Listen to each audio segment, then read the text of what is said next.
உங்களால் தான் நான், உங்களுக்காகவே நான்.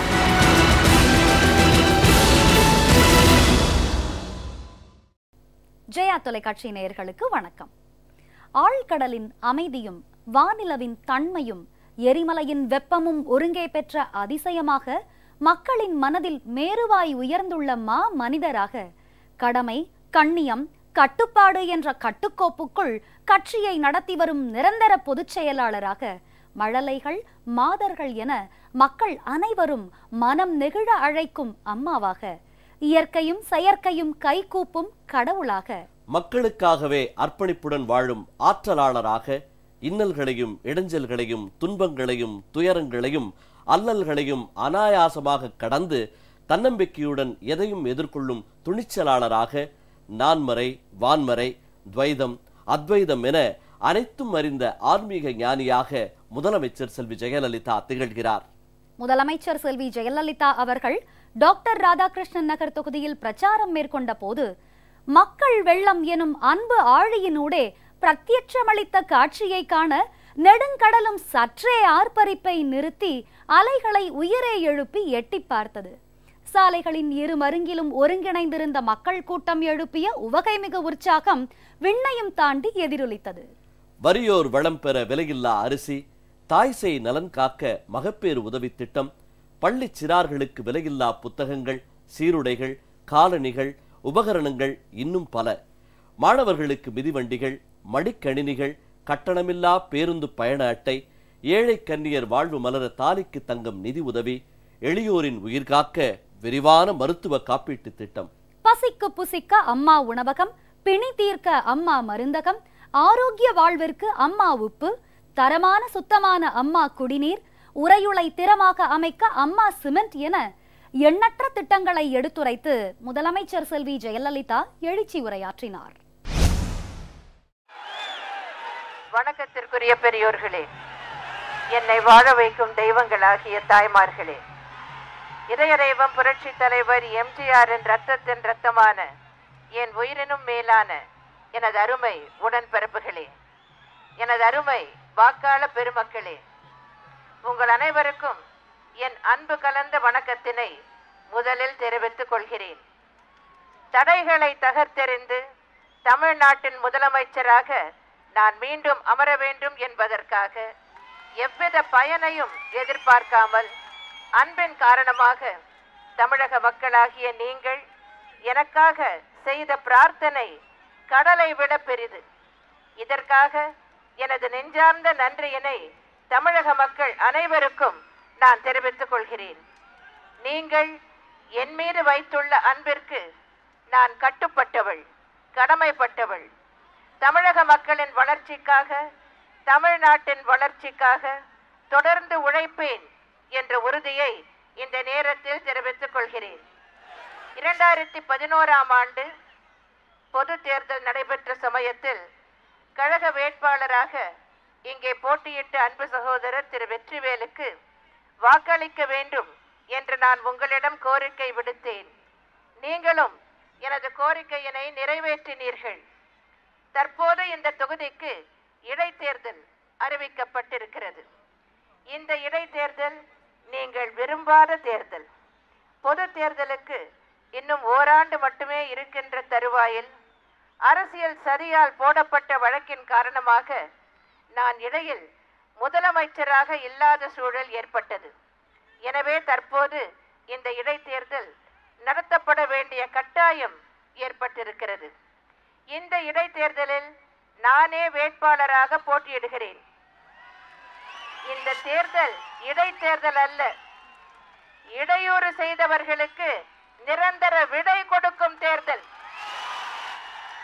அது தெரிந்துதான் இடையூறையே தொழிலாக கொண்டிருப்பவர்கள் இங்கு போட்டியிடவில்லை. அதற்கு பல்வேறு கற்பனை காரணங்களை சொல்லி வருகின்றனர். கடந்த 4 ஆண்டுகளாக எனது தலைமையிலான அரசு செய்துள்ள சாதனைகளை, சமூக நல திட்டங்களை, வளர்ச்சி திட்டங்களை, தொலைநோக்கு திட்டங்களை உங்களிடம் எடுத்து கூறி எனக்காக வாக்குகள் கேட்க நான் இங்கே வந்திருக்கிறேன். அனைத்து குடும்ப அட்டைதாரர்களுக்கும் விலையில்லா அரிசி வழங்கும் திட்டம், 1 லிட்டர் பாம் ஆயில் 25 ரூபாய்க்கும், 1 கிலோ துவரம் பருப்பு 30 ரூபாய்க்கும், 1 கிலோ உளுத்தம் பருப்பு 30 ரூபாய்க்கும் வழங்கும் சிறப்பு பொது விநியோக திட்டம், தாலிக்கு தங்கத்துடன் 50,000 ரூபாய் வரை நிதி உதவி வழங்கும் திருமண உதவி திட்டம், விலையில்லா மிக்சி கிரைண்டர் மற்றும் மின்விசிறி வழங்கும் திட்டம், சமூக பாதுகாப்பு திட்டத்தின் கீழ் மாதம் 1000 ரூபாய் வழங்கும் ஓய்வூதிய திட்டம், அரசு கேபிள் டிவி மூலம் குறைந்த கட்டணத்தில் அதிக எண்ணிக்கையிலான தொலைக்காட்சி சேனல்களை கண்டுகளிக்க வழிவகை செய்யும் திட்டம், கட்டணமில்லா கல்வி, ஆண்டுதோறும் 4 பள்ளி சீருடைகள், பாட புத்தகங்கள், நோட்டு புத்தகங்கள், காலணிகள் உள்ளிட்ட பல்வேறு உபகரணங்கள் வழங்கும் திட்டம், மேல்நிலை வகுப்பு பயிலும் மாணவ மாணவியருக்கு விலையில்லா மிதிவண்டிகள் வழங்கும் திட்டம், விலையில்லா மடிக்கணினி வழங்கும் திட்டம், 10 முதல் 12ஆம் வகுப்பு வரை பயிலும் மாணவ மாணவியருக்கு 5000 ரூபாய் உதவித்தொகை வழங்கும் திட்டம், கட்டணமில்லா பேருந்து பயண அட்டை, முதலமைச்சரின் விரிவான மருத்துவ காப்பீட்டு திட்டம், தாய் சேய் நலன் காக்கும் வகையில் 12,000 ரூபாய் வழங்கும் மகப்பேறு உதவி திட்டம் என பல்வேறு நலத்திட்டங்கள் எனது தலைமையிலான அரசால் செயல்படுத்தப்பட்டு வருகின்றன. இது தவிர ஏழை எளிய மக்கள் பயன்பெறும் வண்ணம் அம்மா உணவகங்கள், அம்மா குடிநீர், அம்மா உப்பு, அம்மா மருந்தகங்கள், அம்மா சிமெண்ட் என எண்ணற்ற மக்கள் நலன் காக்கும் திட்டங்கள் செயல்படுத்தப்பட்டு வருகின்றன. மக்களை நாடி அரசு என்பதற்கேற்ப பொதுமக்களின் குறைகளை களையும் அம்மா திட்டம் செயல்படுத்தப்பட்டு வருகிறது. இந்த திட்டங்களின் பயன்களை நீங்கள் எல்லாம் அனுபவித்துக் கொண்டு இருக்கிறீர்கள். மின்வெட்டு என்ற பேச்சுக்கே இடமில்லாத அளவுக்கு மின் உற்பத்தியை நாங்கள் பெருக்கி இருக்கிறோம். கடந்த 4 ஆண்டுகளில் 4992 மெகாவாட் மின்சாரம் கூடுதலாக ஏற்படுத்தப்பட்டுள்ளது. துணை மின் நிலையங்களின் தரம் உயர்த்தப்பட்டுள்ளது.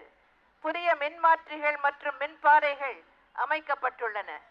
இதன் காரணமாக தொழில் வளர்ச்சி பெருகி இருக்கிறது. லட்சக்கணக்கான இளைஞர்கள் அரசாங்கத்திலும் தனியார் நிறுவனங்களிலும் வேலை வாய்ப்பினை பெற்றிருக்கிறார்கள். விளம்பர இடைவேளைக்கு பிறகு முதலமைச்சர் நேரம் நிகழ்ச்சி தொடரும்.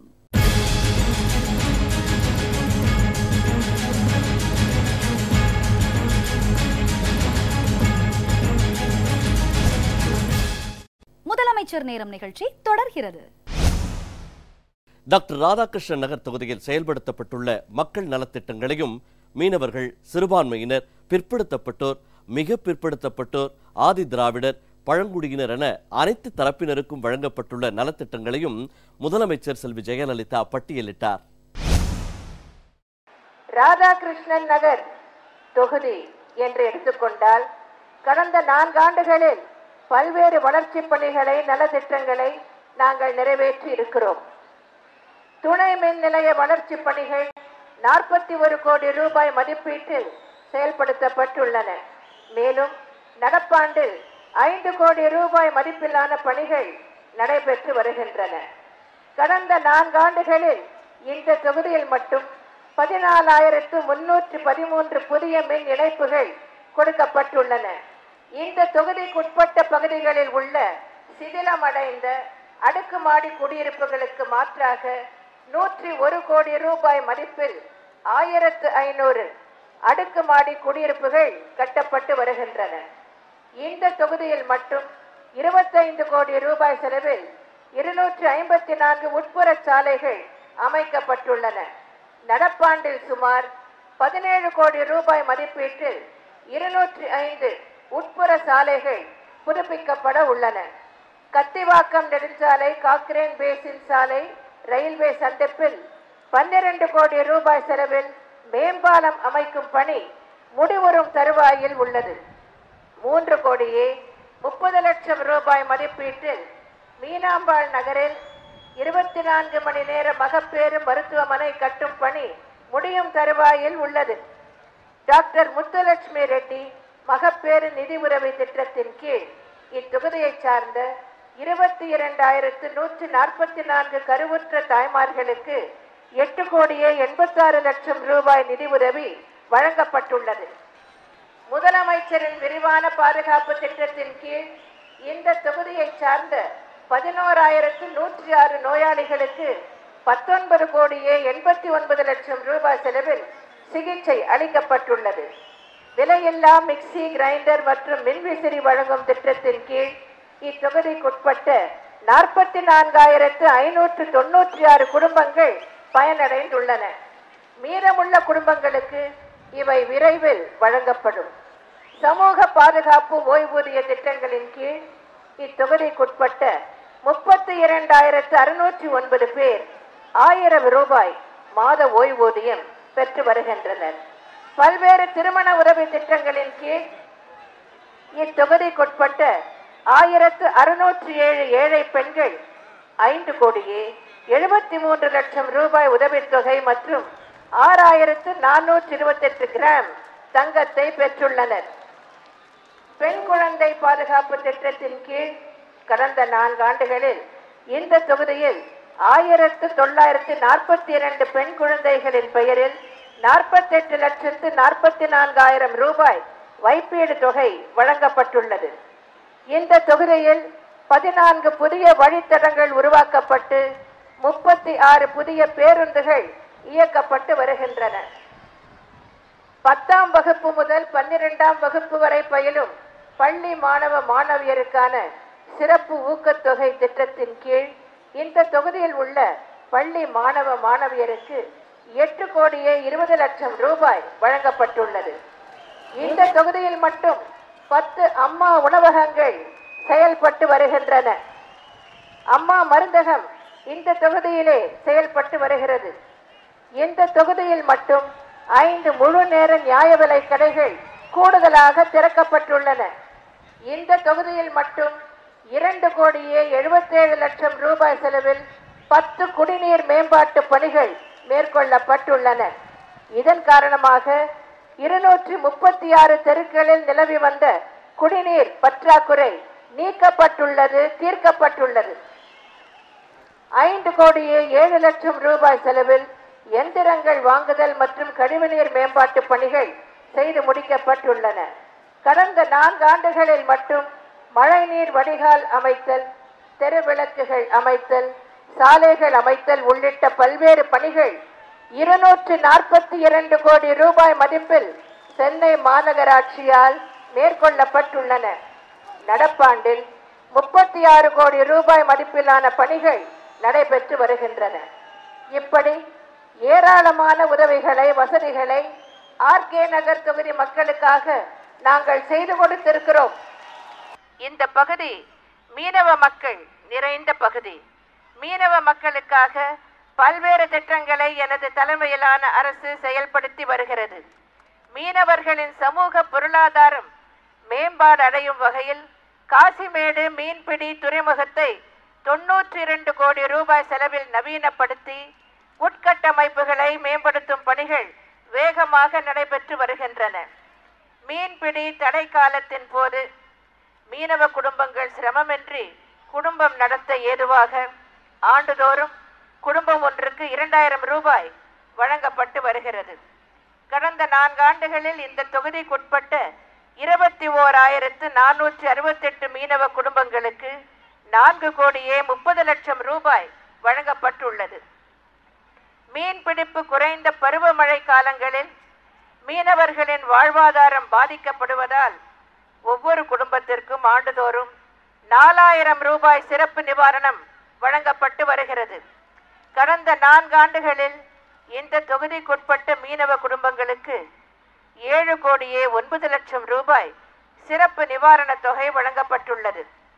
மீனவர்களிடையே சேமிக்கும் பழக்கத்தினை உருவாக்கும் வகையில் மீன்பிடிப்பு குறைவாக உள்ள 3 மாதங்கள் தவிர ஏனைய மாதங்களில் மீனவர்களிடமிருந்து மாதம் ஒன்றிற்கு 100 ரூபாய் வீதம் 900 ரூபாய் வசூலிக்கப்பட்டு இந்த தொகைக்கு ஈடாக 2 மடங்கு தொகையை சேர்த்து மொத்தம் 2700 ரூபாயை மீனவர்களுக்கு எனது தலைமையிலான அரசு வழங்குகிறது. கடந்த 4 ஆண்டுகளில் இந்த திட்டத்தின் கீழ் இந்த தொகுதியை சார்ந்த 27,192 மீனவர்களுக்கு 5,56,00,000 ரூபாய் வழங்கப்பட்டுள்ளது. இதேபோன்று 27,730 மீனவ மகளிருக்கு 5,67,00,000 ரூபாய் கடந்த 4 ஆண்டுகளில் வழங்கப்பட்டுள்ளது.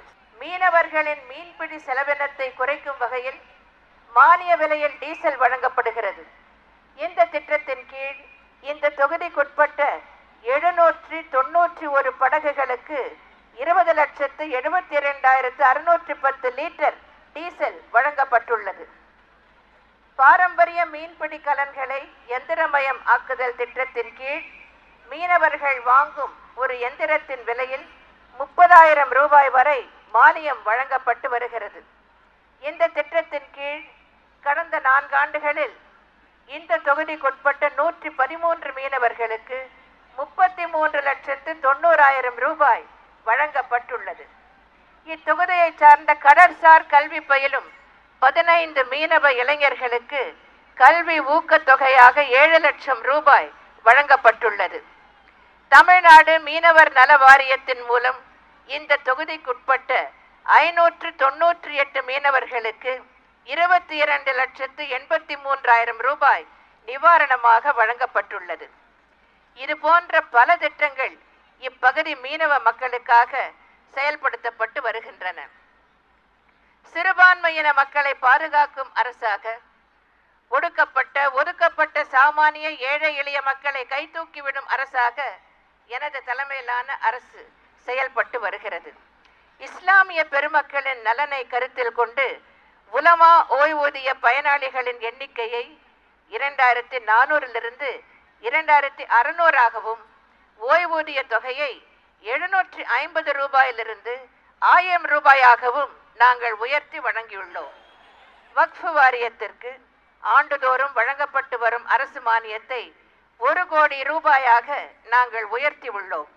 இது தவிர சிறப்பு ஒட்டுமொத்த தொகையாக 3 கோடி ரூபாய் வக்ஃப் வாரியத்திற்கு வழங்கப்பட்டுள்ளது. இதை தவிர வக்ஃப் நிறுவனங்கள் புனரமைப்புக்காக வக்ஃப் நிறுவனங்கள் மேம்பாட்டு நிதி உருவாக்கப்பட்டு 3 கோடி ரூபாய் வழங்கப்பட்டுள்ளது. இதே போன்று ஹஜ் குழுவிற்கு வழங்கப்பட்டு வரும் அரசு மானியம் 10 லட்சம் ரூபாயிலிருந்து 30 லட்சம் ரூபாயாக உயர்த்தப்பட்டுள்ளது. ஆதரவற்ற விதவை, ஏழை மற்றும் வயதான இஸ்லாமிய பெண்களுக்கு உதவிடும் பொருட்டு அனைத்து மாவட்ட தலைநகரங்களிலும் இஸ்லாமிய பெண்கள் உதவி சங்கங்கள் அமைக்கப்பட்டு ஒவ்வொரு சங்கத்திற்கும் 20 லட்சம் ரூபாய் வரை இணை மானியம் வழங்கப்பட்டு வருகிறது. கிறிஸ்தவர்கள் ஜெருசலம் புனித பயணம் மேற்கொள்ள நிதி உதவி வழங்கும் திட்டத்தை அறிமுகப்படுத்திய அரசு எனது தலைமையிலான அரசு. இந்த திட்டத்தின் கீழ் ஆண்டிற்கு 500 பயனாளிகளுக்கு தலா 20,000 ரூபாய் வீதம் 1 கோடி ரூபாய் மானியத்தை நாங்கள் வழங்கி வருகிறோம். கடந்த 4 ஆண்டுகளில் வாடகை கட்டடங்களில் இயங்கி வந்த 144 பிற்படுத்தப்பட்டோர், மிகவும் பிற்படுத்தப்பட்டோர், ஆதி திராவிடர் மற்றும் பழங்குடியினருக்கான பள்ளி மற்றும் கல்லூரி விடுதிகள் சொந்த கட்டடங்களுக்கு மாற்றப்பட்டுள்ளன. மேலும் 187 கட்டடங்கள் கட்டப்பட்டு வருகின்றன. விடுதிகளில் தங்கி படிக்கும் பள்ளி மாணவ மாணவியருக்கான உணவு கட்டணத்தை 450 ரூபாயிலிருந்து 755 ரூபாயாகவும், கல்லூரி மாணவ மாணவியருக்கான உணவு கட்டணத்தை 550 ரூபாயிலிருந்து 875 ரூபாயாகவும் நாங்கள் உயர்த்தியுள்ளோம். சுயநிதி கல்வி நிறுவனங்களில் கட்டண இருக்கைகளில் பயிலும் ஆதி திராவிடர் மற்றும் பழங்குடியின மாணவ மாணவியருக்கான கட்டணத்தை எனது தலைமையிலான அரசு வழங்கி வருகிறது. ஆதி திராவிடர் சமுதாயத்தைச் சேர்ந்தவர்கள் சுய தொழில் துவங்க ஏதுவாக மானியத்துடன் கூடிய கடனை தாட்கோ மூலம் நாங்கள் வழங்கி வருகிறோம்.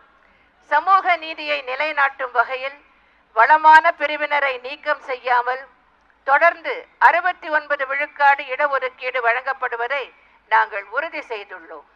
எங்களுடைய திட்டங்களை, நாங்கள் எய்திய சாதனைகளை எடை போட்டு பார்த்து மிக அதிக வாக்குகள் வித்தியாசத்தில் நீங்கள் என்னை வெற்றி பெற செய்ய வேண்டும் என்று உங்களை எல்லாம் அன்புடன் கேட்டுக்கொள்கிறேன். விளம்பர இடைவேளைக்கு பிறகு முதலமைச்சர் நேரம் நிகழ்ச்சி தொடரும்.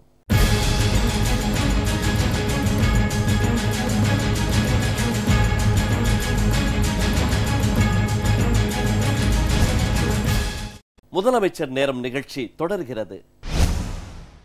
எதிர்க்கட்சியினரும் பாராட்டும் தகைமையுடைய முதலமைச்சர் செல்வி ஜெயலலிதா அவர்கள் மகத்தான பெருவாரியான வாக்குகள் வித்தியாசத்தில் தம்மை வெற்றி பெறச் செய்ய வேண்டும் என மக்களை அன்புடன் கேட்டுக்கொண்டார். இங்கே என்னை எதிர்த்து சிபிஐ தனது வேட்பாளரை நிறுத்தியுள்ளது. அவர்கள் எனக்கு எதிராக பிரச்சாரம் செய்து வருகின்றனர். ஆனால் கம்யூனிஸ்ட் கட்சிகளைச் சேர்ந்த சட்டமன்ற உறுப்பினர்கள் நாங்கள் செயல்படுத்தி வரும் அனைத்து திட்டங்களையும் பாராட்டி சட்டமன்றத்தில் பேசியுள்ளனர். தமிழக அரசு அறிவித்திருக்கக்கூடிய புதிய ஒருங்கிணைந்த மருத்துவ காப்பீட்டு திட்டம் உண்மையிலேயே ஒரு அற்புதமான திட்டம் என்று சிபிஐ சட்டமன்ற உறுப்பினர் திரு எம் ஆறுமுகம் சட்டமன்றத்தில் பேசியுள்ளார். சிபிஎம் சட்டமன்ற உறுப்பினர் செல்வி பாலபாரதி அவர்கள் பேசும்போது மீனவர்களை பாதுகாத்து கரை சேர்த்திருப்பது மாநிலத்தினுடைய அதிமுக அரசு என்று சொல்வதிலே எந்தவித மாற்று கருத்தும் இருக்க முடியாது என்று சட்டமன்றத்தில் பாராட்டி பேசியிருக்கிறார். சிபிஐ உறுப்பினர் திரு எஸ் குணசேகரன் அவர்கள் பேசும்போது திறமையாக கல்வி கற்க எந்தவிதமான மனக்கவலையும் இல்லாமல் பெற்றோர்கள் தங்களுடைய குழந்தைகளை கல்வி கற்க வைக்கும் விதமாக பல்வேறு சலுகைகளை திட்டங்களை இன்றைக்கு பள்ளி கல்வியிலும் உயர்கல்வியிலும் அறிவித்து அரிய வாய்ப்புகளை உருவாக்கி தந்திருக்கிறார்கள் என்று என்னை பாராட்டி பேசியிருக்கிறார். இது போன்ற பல உதாரணங்களை என்னால் சுட்டிக்காட்ட முடியும். ஆனால் இன்று என்னை எதிர்த்து போட்டியிடுவதால் வேறு வழியின்றி எங்கள் மீது குற்றம் சாட்டுகின்றனர். மக்களால் நான், மக்களுக்காகவே நான் என்ற அடிப்படையில் நான் எப்போதும் செயலாற்றி வருகிறேன். எனக்கு எல்லாமே நீங்கள்தான். உங்கள் எதிர்பார்ப்புகளை பூர்த்தி செய்யும் வகையில் உங்களுக்காகவே எப்போதும் போல் ஓயாது பாடுபடுவேன் என்பதை இந்த தருணத்தில் நான் தெரிவித்துக் கொள்கிறேன்.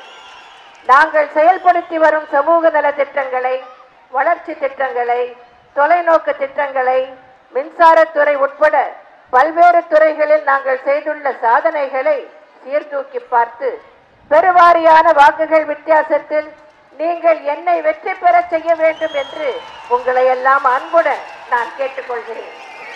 வருகின்ற பொது தேர்தலுக்கு முன்னோட்டமாக அமையும் வகையில் இந்த தேர்தலில் நீங்கள் எல்லாம் உங்கள் வாக்குகளை சிந்தாமல் சிதறாமல் இதயரேவம் புரட்சி தலைவர் எம்ஜிஆர் கண்ட வெற்றி சின்னமாம் இரட்டை இலை சின்னத்தில் செலுத்தி பெருவாரியான வாக்குகள் வித்தியாசத்தில் என்னை வெற்றி பெற செய்ய வேண்டும் என்று உங்களை எல்லாம் மீண்டும் அன்புடன் வேண்டி விரும்பி கேட்டுக்கொண்டு அண்ணா நாமம் வாழ்க, புரட்சி தலைவர் எம்ஜிஆர் நாமம் வாழ்க என்று கூறி விடைபெறுகிறேன். நன்றி, வணக்கம். அகிலம் போற்றும் முதலமைச்சர் செல்வி ஜெயலலிதா அவர்களின் எண்ணற்ற நலத்திட்டங்களால் பயனடைந்துள்ள டாக்டர் ராதாகிருஷ்ணன் நகர் தொகுதி மக்கள் அம்மா அவர்கள் வரலாறு காணாத வாக்குகள் வித்தியாசத்தில் வெற்றி பெறுவார்கள் என நன்றி பொங்க உறுதிபட தெரிவிச்சிருக்காங்க. எங்கள் சமுதாய மக்களுக்கு அம்மா அவர்கள் நிறைய எண்ணற்ற பல உதவிகளை செஞ்சுருக்காங்க. அதில் ரமலான் மாத நோன்புக்காக அரிசியை மானியமாக கொடுத்துருக்காங்க. புனித ஹஜ் பயணம் நாங்கள் மேற்கொள்வதற்காக எங்களுக்கு அதில் மானியம் கொடுத்துருக்காங்க. முஸ்லீம் சமுதாயத்துக்கு மட்டுமல்ல, எல்லா சமுதாய மக்களுக்கும் அம்மா எண்ணற்ற நலத்திட்டங்களை செஞ்சுக்கிட்டு வராங்க. இந்த ஆர்கே நகர் தொகுதியில் உள்ள அனைத்து சமுதாய மக்களும் புரட்சித்தலைவர் அம்மா அவர்களுக்கு மட்டும்தான் வாக்களிப்பாங்க. நான் மீனவ சமுதாயத்தை சேர்ந்த பொண்ணு. எங்களுக்கு வந்து அம்மா எவ்வளோ செஞ்சுருக்காங்க. எங்களுக்கு வந்து மீனவ தடை காலத்துக்கு வந்து 4000 கொடுக்குறாங்க. அது மட்டும் இல்லை, இந்த கோட்ரஸ் வந்து ஆரம்பித்ததே அம்மா தான். எங்கள் அம்மா தெய்வமே நிற்கிறாங்க. அப்போ நாங்கள் ஓட்டு போடாத இருப்போமா? எங்கள் அம்மா ஜெயிப்பாங்க. எங்களுக்கு வந்து விலை இல்லாத மிக்சி, கிரைண்டர் எல்லாமே கொடுத்தாங்க அம்மா. எங்கள் ஓட்டெல்லாம் எங்கள் அம்மாவுக்கு தான். அம்மா ஏழை மக்களுக்கு பல நலத்திட்டங்களை செஞ்சுருக்காங்க. அந்த அம்மாவே எங்கள் ஆர்கே நகர் தொகுதியில் நிற்கிறது எங்களுக்கு ரொம்ப பெருமையாக இருக்குது. எங்கள் ஓட்டு அம்மாவுக்கு. நான் வந்து ஆர்கே நகர் பகுதியில் இருக்கிறேன். விநாயகபுரத்தில் கோவில் பூஜை பண்ணுறேன். இந்த கோவிலுங்களில் அம்மாவுடைய அன்னதானம் வழங்கியுள்ளார். எல்லா பக்தர்களும் திருப்தியாக சந்தோஷமாக சாப்பிட்டு போகிறாங்க. எனக்கும் சந்தோஷமாக இருக்குது. கோவிலுக்கு வர பக்தர்களுக்கும் சந்தோஷமாக இருக்குது. என்னுடைய ஓட்டு அம்மாவுக்கே. நாங்கள் வந்து ஆர்கே நகர் பகுதி திருவள்ளுவர் நகரை சேர்ந்தவங்க. இங்கே வந்து சாலை வசதி, தெருவிளக்கு, குடிநீர் வசதி, கழிவுநீர் வசதி அனைத்துமே பார்த்தீங்கன்னாக்கா அதிமுக ஆட்சியில் தான் வந்து செய்து கொடுக்கப்பட்டுள்ளது. இங்கே வந்து அடித்தட்டு மக்கள் தான் நாங்கள் வந்து வசித்து கொண்டிருக்கிறோம். எங்களுக்கு தேவைப்படக்கூடிய ரேஷன் பொருட்கள் அனைத்துமே எங்களுக்கு பக்கத்திலே கிடைக்கிறபடி வந்து எங்களுக்கு வந்து ஏற்பாடு பண்ணி கொடுத்துருக்காங்க. தமிழக முதல்வர் அம்மா அவர்களே வந்து இங்கே வந்து ஒரு வேட்பாளராக நிற்கிறதுன்றது மிகவும் எங்களுக்கெல்லாம் ஒரு பெருமையான ஒரு விஷயம். எங்களுடைய உண்மையான விசுவாசத்தை நிச்சயமாக இந்த தடவை வந்து அம்மா அவர்களுக்கு தான் இந்த பகுதியை சேர்ந்த அனைத்து மக்களுடைய ஆதரவும் வந்து நிச்சயமாக இருக்குன்றதை நான் இது மூலயமா தெரியப்படுத்துகிறேன். ஆர்கே நகர் பகுதியில் 93லேருந்து இருக்கேன். 500 ரூபாய் பென்ஷன் வாங்கினேன். இப்போ அம்மாவால் 1000 ரூபாய் பென்ஷனும் வாங்குகிறேன். இது யாருடைய தெய்வம் இல்லாமல் நான் வாழ்ந்துட்டுருக்கேன். என்னுடைய ஓட்டு எல்லாமே அம்மாவுக்கு. நான் ஆர்கே நகர் பகுதிக்கு உட்பட்ட இளைய முதலி தெருவில் வசிக்கிறேன். இந்த தெரு வந்து எந்த பராமரிப்புமே இல்லாமல் இருந்தது. யாராலையும் அந்தளவுக்கு நடக்க முடியாமல், தெருவிளக்குகள் இல்லாதனால திருட்டு பயம் வேறு அதிகமாக இருந்தது.